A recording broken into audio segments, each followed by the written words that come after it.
ഇപ്പോൾ ലഭിക്കുന്ന ഒരു വാർത്തയിലേക്കാണ്. മീനാക്ഷി നടരാജന്റെ രാജ്യസഭാ തെരഞ്ഞെടുപ്പ് നാമനിർദ്ദേശ പത്രിക തള്ളിയതിനെതിരെ കോൺഗ്രസ് സുപ്രീം കോടതിയെ സമീപിച്ചിരിക്കുന്നു. ശ്യാം ദേവരാജ് വിവരങ്ങളുമായി നമുക്കൊപ്പം ലീഗൽ ഡെസ്കിൽ നിന്ന് ചേരുകയാണ്. ശ്യാം, ഈ മധ്യപ്രദേശിലെ രാജ്യസഭാ തെരഞ്ഞെടുപ്പുമായി ബന്ധപ്പെട്ട് നാടകീയമായ സംഭവങ്ങളാണ് ഉണ്ടായത്. ഈ പത്രിക തള്ളിയതിന് പിന്നാലെ ഇന്നലെ കോൺഗ്രസിന്റെ വലിയ പ്രതിഷേധമൊക്കെ നമ്മൾ കണ്ടു.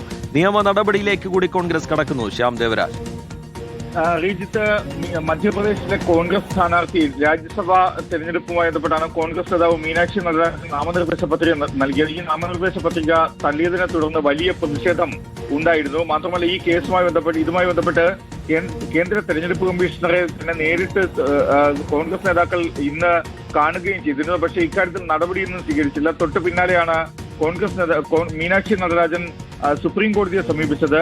ഈ നടപടിക്രമങ്ങൾ പാലിക്കാതെയും പ്രത്യേകിച്ച് കാരണങ്ങളൊന്നുമില്ലാതെയാണ് തന്റെ ഈ നാമനിർദ്ദേശ പത്രിക തള്ളിയത്. ഇത് നിയമവിരുദ്ധമായ നടപടിയാണ്, ജനാധിപത്യ വിരുദ്ധമായ നടപടിയാണ്. അതുകൊണ്ട് തന്നെ തന്റെ നാമനിർദ്ദേശ പത്രിക സ്വീകരിക്കാൻ ആവശ്യമായ നിർദ്ദേശം നൽകണമെന്നാണ് മീനാക്ഷി നടരാജൻ ഈ സുപ്രീം കോടതിയിൽ നൽകിയ ഹർജിയിൽ വ്യക്തമാക്കുന്നത്. ഒരുപക്ഷെ ഈ ഹർജി നാളെ തന്നെ പരിഗണിക്കണമെന്ന് ആവശ്യപ്പെടുകയും ചെയ്യും.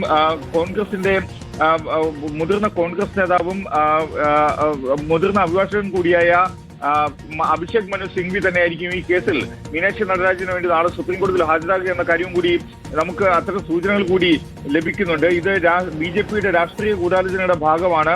മാത്രമല്ല, ഒരു കേസുമായി ബന്ധപ്പെട്ട വിവരങ്ങൾ മറച്ചുവെച്ചെന്ന ആരോപണം ശരിയല്ലെന്നടക്കമുള്ള കാര്യങ്ങളാണ് മീനാക്ഷി നടരാജൻ ഈ ഹർജിയിൽ സുപ്രീം കോടതിയിൽ നൽകിയ ഹർജിയിൽ പറയുന്നത്.